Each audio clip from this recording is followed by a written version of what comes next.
Hello friends, welcome to Bava's cooking. வாங்க நம்ம இன்றைக்கி சின்ன வெங்காய பூண்டு குழம்பு எப்படி செய்கிறதுன்னு பார்த்துடலாமா? ஸ்டவ் ஆன் பண்ணி கடாயை வச்சுக்கோங்க. 5 குழிக்கரண்டி நல்லெண்ணெய் ஆட் பண்ணிக்கோங்க. நல்லெண்ணெய் தான் கண்டிப்பாக ஆட் பண்ணணும், அப்போ தான் ஃப்ளேவர் சூப்பராக இருக்கும்.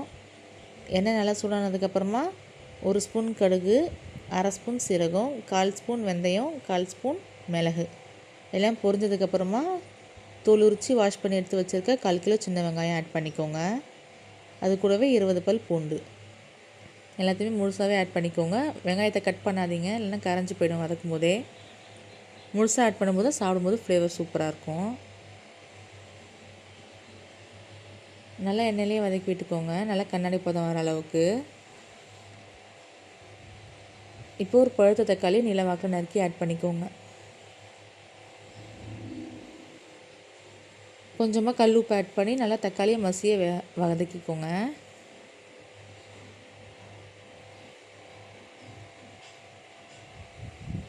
ஒரு 2 to 3 மினிட்ஸ்லேயே தக்காளி நல்லா வதங்கி வந்துடும். இந்த ஸ்டேஜில் 1/4 ஸ்பூன் மஞ்சள் தூள், 1/2 டேபிள் ஸ்பூன் தனி மிளகாய் தூள், 3 ஸ்பூன் தனியா பவுடர், 1 ஸ்பூன் குழம்பு மிளகாய் தூள் ஆட் பண்ணி நல்லா எண்ணெயிலே வதக்கி விட்டுக்கோங்க. நல்லா பச்சை வடை போய் நல்லா எண்ணெய் பிரிஞ்சு வர அளவுக்கு வதக்கிக்கோங்க.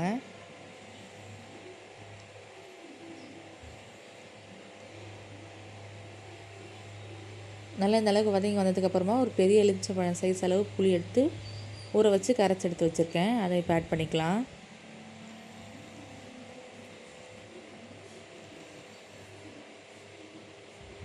அது கூடவே குழம்புக்கு தேவையான அளவு தண்ணி ஊற்றிக்கலாம். இந்த குழம்பு கொஞ்சம் கெட்டியாக இருந்தால் தான் நல்லாயிருக்கும்.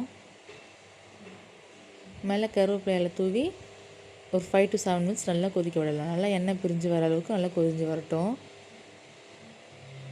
புளியோட பச்சை ஸ்மெல்லாம் போய் நல்லா கொதித்து வரட்டும். குழம்பும் நல்லா சுண்டி வந்துடும். இந்த ஸ்டேஜில் 1/4 மூடி தேங்காவை நல்லா நைஸாக அரைச்சி இதில் ஆட் பண்ணிக்கோங்க. தேங்காவை வேணும்னா தேங்காய் பாலும் ஆட் பண்ணிக்கலாம். நல்லா மிக்ஸ் பண்ணிவிட்டு தட்டை போட்டு மூடி வச்சிடலாம். 2 to 3 மினிட்ஸில் நல்லா கொதி வந்துடும். ரொம்ப நேரம் கொதிக்க விட்டுறாதீங்க. ஒரு கொதி வந்தோடனே ஸ்டவ் ஆஃப் பண்ணிடுங்க. இது நல்லா சூடான சாப்பாட்டில் நெய் ஊற்றி அப்பளம் வச்சு சாப்பிட்டிங்கன்னா சூப்பரான காம்பினேஷனாக இருக்கும். மறக்காமல் ட்ரை பண்ணி பாருங்கள். ட்ரை பண்ணி பார்த்துட்டு எப்படி வந்துச்சுன்னு கமெண்ட்ஸில் சொல்லுங்கள். இந்த வீடியோ பிடிச்சிருந்துச்சுன்னா லைக் பண்ணுங்கள், ஷேர் பண்ணுங்கள், கமெண்ட் பண்ணுங்கள். மறக்காமல் சப்ஸ்கிரைப் பண்ணிக்கோங்க. பக்கத்தில் இருக்க பெல் ஐக்கனை கிளிக் பண்ணிக்கோங்க. அப்போ தான் நான் போடுற வீடியோஸ் எல்லாம் உங்களுக்கு மொபைல் நோட்டிஃபிகேஷன்ஸில் வரும். உங்கள் ஃப்ரெண்ட்ஸ் அண்ட் ஃபேமிலிக்கு ஷேர் பண்ணிவிடுங்க. தேங்க்ஸ் ஃபார் வாட்சிங்.